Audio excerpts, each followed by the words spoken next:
Cuetzki no yolotl, postehki, cuetzki no tonatiyolotl, guanaxuelitlanesi, cuehcayahki no yolotl, pecayahki, mitztemoto, guanaxuelitlanesi, axtlanesi pan nitlaltilpac, nihueyoaliki iguintiasitlalmen guanmiaquinhuetzin, guannanihneki matlanesi, matlaauetzi, nanihneki nihquitase tonati, nihneki nikixcopinas, nihneki nihtlalis ipan noyolotl, nanihneki niyoroltlanesis, uetzki noyolotl, postehki, uetzki notonantiyolotl, guanaxuelitlanesi.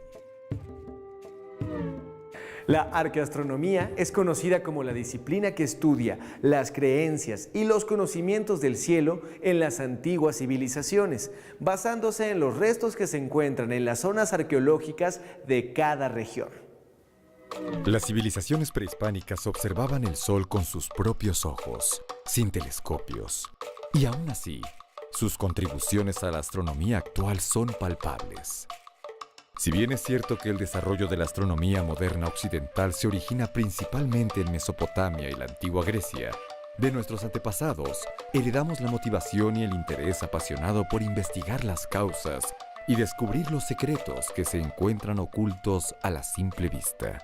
Del mismo modo, a partir de su estudio, podemos adentrarnos en la filosofía y la evolución sociológica de aquella civilización. Cuando hablamos en el México prehispánico de los observatorios, es importante que consideremos que la astronomía en la historia de la humanidad podemos dividirla en dos grandes periodos. Es el año de 1609 el que marca la diferencia, porque después de 1609 la astronomía será esencialmente óptica, tendremos los telescopios. Antes de 1609 no tenemos entonces los telescopios y por lo tanto la astronomía se desarrolla únicamente con la capacidad visual de los seres humanos. La arqueoastronomía es una disciplina relativamente nueva, surgida a partir del enigma que presentan algunos sitios arqueológicos en relación con sus estudios astronómicos. La principal fuente de información acerca de la astronomía prehispánica son sus calendarios, a través de los cuales se puede ver que conocían a la perfección el año solar y los ciclos de Venus y de las Pléyades. Además, los mayas adquirieron un amplio conocimiento sobre los ciclos y las fases lunares que registraron en tablas de lunaciones y eclipses. Conforme más nos adentramos en el estudio arqueoastronómico, son más las cosas que descubrimos y más las incógnitas que se presentan. Sin embargo, hay algunas conclusiones que podemos tener por seguras. Los calendarios mantienen una íntima relación con el desarrollo cultural, la escritura, la formalización de conceptos matemáticos y la elaboración de estelas con inscripciones, todo lo cual, en conjunto, refleja una luz de inquietudes sociales, económicas, políticas y científicas. Hacia el año 650 de nuestra era, se levantó Xochicalco y tuvo un esplendor hasta el año 900. Por 250 años este fue uno de los centros más importantes de la Mesoamérica. Y resulta interesante que la relevancia que tiene este sitio arqueológico está ligado con los cielos. Xochicalco está amarrado al cielo porque desde aquí tenemos diferentes elementos astronómicos.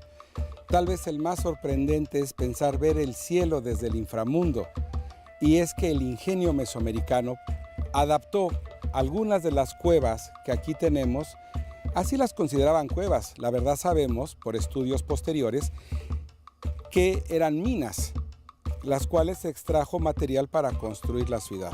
Antonio Alzate desde el siglo XVIII ya nos habla y empieza a haber estudios sobre estas. Van a pasar muchos años y muchos investigadores tratando de explicar por qué fue toda esta elaboración de las cuevas. Lo más relevante es que desde esta se pudo observar el cielo y resulta entonces sorprendente pensar cómo desde el inframundo, desde una cueva, puede ser conmensurable el cielo. Estamos justamente a la entrada de la famosa Gruta del Sol de Xochicalco. Además de los calendarios, hay otro aspecto que merece especial atención: los observatorios. En ciudades como Xochicalco, Monte Albán y Teotihuacán, se encuentran cámaras con una perforación en sus partes superiores, a través de la cual pasaba el sol. En el caso de Xochicalco, la observación del cielo llegó al punto en que los días en que el astro rey se encuentra en su cenit, la cámara se ilumina por completo, y era una señal para comenzar los ciclos de siembra. A la fecha, este fenómeno puede seguirse apreciando. Taladraron el techo y crearon una apertura que no está perfectamente vertical, sino inclinada a 1 grado 20 minutos, lo suficiente para que la luz del sol que se proyecta al interior nos marque el calendario. La luz del sol empieza a entrar aquí el día 29 de abril y durante 105 días va a entrar el haz de luz hasta el día 13 de agosto. Esos 105 días se complementan con 260 días que no entra la luz. 260 más 105 tenemos entonces el calendario solar. Los 260 días nos recuerdan el calendario ritual mesoamericano. No es simplemente nada más ver el paso cenital del sol, sino la primera entrada del sol el 29 de abril y su último día que entra el 13 de agosto. Con esto vemos la erudición ancestral por poder conocer o conjuntar en un solo lugar el tiempo y el espacio.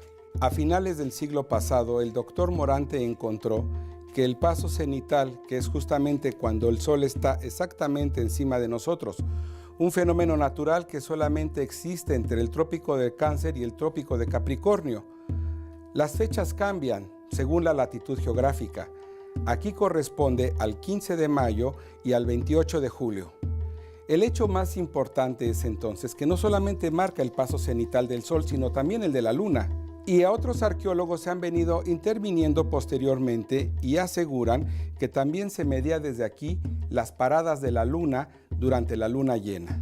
Eso habla de lo sofisticado que fue la astronomía y la observación del cielo en el México antiguo. Estudios más recientes apuntan que el paso cenital de la luna podía hacerse desde esa observación los cálculos de los nodos para entonces poder predecir los eclipses. Hacia el año 2003, un grupo de investigadores dieron cuenta que al tapar la abertura y dejando simplemente un pequeño orificio, el haz de luz durante el momento del paso cenital formaba aquí el efecto de una cámara oscura, de tal suerte que al poner la mano, esa proyección de luz hace una reflexión inversa y por lo tanto parecería como si estuviéramos viendo un efecto como de rayos X, o sea que estuviéramos viendo los huesos por la reflexión inversa. Ese fenómeno también ayuda como si fuera un solarscopio, de tal suerte que el sol en su momento cenital proyectaría en la parte baja las manchas solares. Algunos consideran que con un buen clima, con una atmósfera limpia, durante el paso cenital de la luna se pueden proyectar en la parte inferior las manchas de la luna y aún también los cráteres. La contemplación de los astros a lo largo del tiempo trajo consigo avances trascendentales para la humanidad. El desarrollo de nuevas herramientas llevó al hombre a traspasar sus propias fronteras. Visionarios como Galileo Galilei, Copérnico, Leonardo da Vinci y el propio Cristóbal Colón cambiaron la historia gracias a estos primeros conocimientos. Este es el Templo de las Serpientes Emplumadas, en donde encontramos una corrección calendárica grabada en la fachada poniente, la cual consiste principalmente en un glifo, que es el glifo 9 Casa, que está en la parte central, del cual parten 2 manos. La mano del lado derecho está sosteniendo lo que se ha relacionado con un 0 o un marcador de inicio de un calendario, y la mano izquierda está sosteniendo una soga con la fecha 11 o Somatli, 11 mono.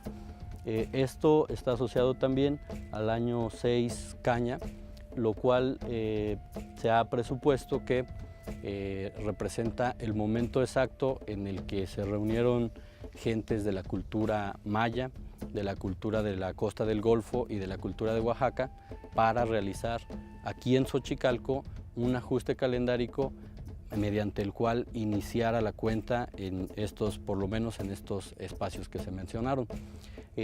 Esto está asociado también en la parte superior, en el paramento recto que tenemos en con la representación de un eclipse total de sol, representado precisamente por una mandíbula descarnada que está mordiendo a un círculo dividido en 4 partes, el cual, asociado junto con el sacerdote que tenemos en la parte de atrás, que porta un sahumador, es lo que le da la indicación de sacerdote, y el tocado, que representa el conteo del tiempo, el señor del tiempo, que es un triángulo y un rectángulo entrelazados. Todo esto hace referencia a un eclipse total de sol, como lo mencionábamos, que se dio en el año 743 después de Cristo, coincidente con el tiempo en el que Xochicalco tuvo su desarrollo y su máximo apogeo, que es entre el 600 y el 950 después de Cristo, durante el periodo epiclásico mesoamericano. Arqueoastronomía es la disciplina científica que se encarga del estudio de los monumentos antiguos en relación con los astros. Y no solamente los monumentos, también los instrumentos. Por eso estamos aquí, porque es un magnífico ejemplo. Tenemos en la parte superior un sacerdote, y en el tocado posiblemente sea un instrumento que servía con los ángulos que guarda para medir las sombras y por lo tanto la posición del sol. Además de ello, también tenemos la iconografía, como podemos ver aquí, que se marcan fechas calendáricas y ceremonias como el Fuego Nuevo. Entonces, la arqueoastronomía incluye monumentos, instrumentos y mitos, todo relacionado con los dioses de la antigüedad que de alguna forma estaban asociados al cielo, porque del cielo venía el orden del cosmos que las sociedades de la antigüedad deseaban para su comunidad. Para construir un calendario riguroso que les permitiera sistematizar los acontecimientos importantes, todos los pueblos americanos precolombinos, desde Canadá hasta la Patagonia, tuvieron que levantar construcciones o trazar dibujos en el suelo con el fin de que funcionaran durante muchos siglos como auténticos almanaques de piedra. Nos encontramos aquí en la fachada norte del Templo de las Serpientes Emplumadas, en donde podemos encontrar 2 cuerpos de serpientes emplumadas como motivo principal, dispuestos de manera ondulante, con la característica precisamente de tener plumas a lo largo de todo el cuerpo, así como caracoles recortados, y entre ellos también pequeñas cuentas circulares que se conocen como chalchihuites. Esto nos da cuenta de lo sagrado de la serpiente. Nos revela también una influencia muy notoria de la costa del Golfo. Estas representaciones son muy encontradas en el área del Tajín, que es contemporáneo a Xochicalco, precisamente del periodo epiclásico. Y entre los cuerpos ondulantes de la serpiente encontramos representaciones de sacerdotes mayas. Estos pues portan un tocado también de una serpiente, y en algunos casos aparentemente están emitiendo alguna palabra, alguna información sagrada por las características de las plumas que acompañan a los glifos, que están relacionados con lo que emana de la boca. Adicionalmente también tenemos la representación del Fuego Nuevo, relacionado con la fecha 9 Ojo de Reptil, que se repite constantemente alrededor de todo el templo. Y en la parte superior tenemos nuevamente sacerdotes del cómputo del tiempo, pero cada uno con características diferentes de posiblemente el lugar específico de donde vienen. Tenemos algunos ejemplos como un par de pies cruzando un río, aquí en la parte superior. Tenemos animales que pueden ser relacionados con el glifo emblema del lugar de donde procedían, y en todos tenemos continuamente y constantemente, de manera invariable, la representación del eclipse total de sol. Esto es lo que conforma de manera general al Templo de las Serpientes Emplumadas, que hay que recordar estuvo, además de estar petrograbado, estuvo estucado y tenía capas de pigmentos, tenía capas de colores. Lo podemos apreciar en algunos restos todavía. Y bueno, tiene aproximadamente ya 100 años, más de 100 años de investigaciones científicas, y está reportado dentro de Xochicalco desde el siglo XVI por Fray Bernardino de Sahagún, y es uno de los 2 motivos por los cuales fue inscrito Xochicalco dentro de la lista del Patrimonio Cultural de la Humanidad, simplemente por el Templo de las Serpientes Emplumadas, y por ser un ejemplo excepcionalmente conservado de una ciudad del periodo epiclásico mesoamericano con todas las características que presenta, encontrado aquí en México. Nos encontramos en la Plaza de la Estela de los Dos Glifos en Xochicalco, un lugar muy significativo porque el eje de simetría de esta plaza está a los extremos que alcanza el sol durante el amanecer y el ocaso. Tenemos entonces que un observador en la estela que está a mi espalda, viendo hacia el este al amanecer, verá en el extremo derecho el solsticio de verano, esto es, al norte. El sol tendrá un movimiento durante el año sobre el templo que tenemos frente a nosotros y justamente en el eje de simetría central verá salir el sol para el día del equinoccio. El sol sigue su movimiento aparente hacia el sur y llegará entonces al solsticio de invierno. Eso lo tenemos al amanecer. Si nos volteamos y vemos hacia el oeste, esto es hacia el ocaso, tendremos entonces en el extremo derecho, al norte, el solsticio de verano y un poco más hacia el centro, el punto donde el sol se oculta para el paso cenital del sol. Y el paso cenital del sol es profundamente significativo aquí en Xochicalco, porque ya hemos entrado a la gruta Observatorio Solar o la Gruta del Sol, donde hemos visto cómo el sol lanza un chorro de luz que cae vertical el día del paso cenital. El sol llegará al centro de este eje de simetría y encontrará entonces el equinoccio al ocaso. Tenemos dos equinoccios, el de primavera y el de otoño. El sol seguirá su movimiento entonces hacia la izquierda para llegar a su punto máximo en el sur, que será el solsticio de invierno.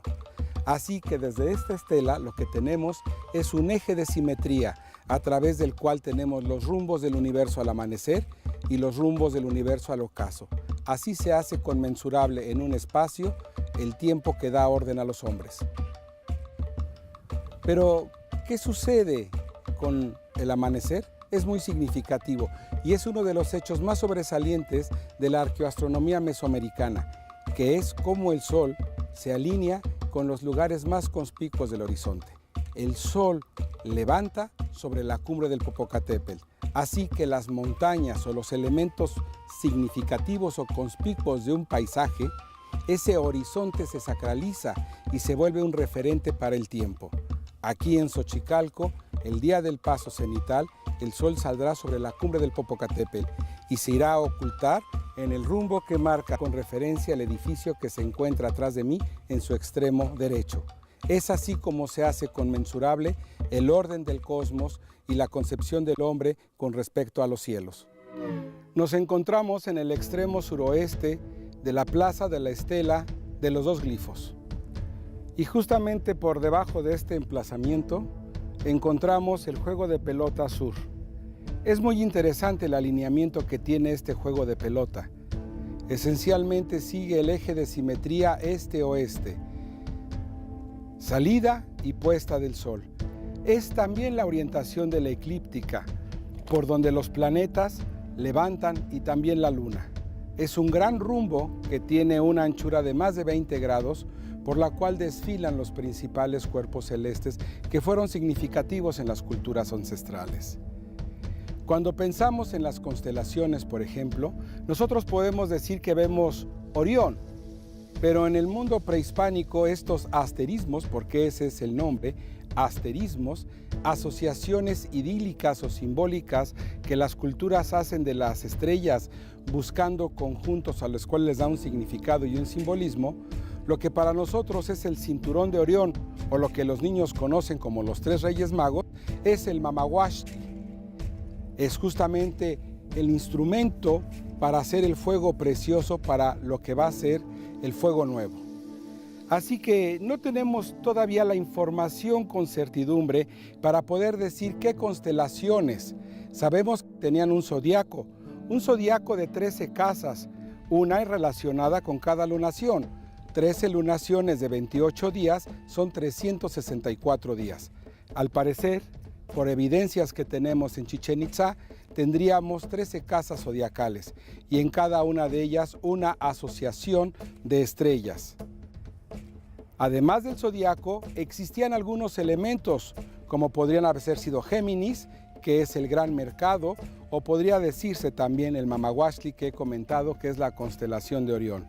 No nos han quedado muchos documentos. Sabemos que eran muy importantes las Pléyades, entre otras de las constelaciones o de los grupos de cuerpos celestes que para hoy nosotros son significativos. Este es todavía un campo de investigación que irá realizándose esencialmente con fuentes etnohistóricas, con códices y con elementos que nos llegan del siglo XVI y de algunas culturas que todavía sigue viendo en el cielo la sacralidad de sus ancestros. Es entonces esta astronomía antigua la que conocemos como astronomía posicional y se basa, en el caso de Mesoamérica o de algunos otros lugares, de edificios como el que tenemos allá al fondo, el cuales se convierten en el eje de observación a partir del cual se ven los cielos y cómo pareciera que en esa bóveda los astros desfilan y caminan en un proceso de eterno retorno. Entonces los sacerdotes astrónomos entenderán este movimiento y podrán predecir los sucesos que vienen. Es justamente este movimiento el que es capaz de decirle algo a los sacerdotes de la antigüedad. Ese movimiento, después de años y años de registro, permitirá a los sacerdotes astrónomos predecir los eclipses, saber cuándo va a ser un solsticio o un equinoccio. Si bien es cierto, no tenían una visión, una cosmovisión como hoy la tenemos del universo, sí habían hecho conmensurable, habían hecho cognoscible los astros. Y por lo tanto tenemos aquí uno de los grandes desarrollos científicos de la antigüedad, la astronomía prehispánica. Desentrañar estos misterios es la labor que realizan los arqueoastrónomos, pioneros de una nueva ciencia que nos está mostrando la visión cósmica de las civilizaciones perdidas en los vaivenes de la historia.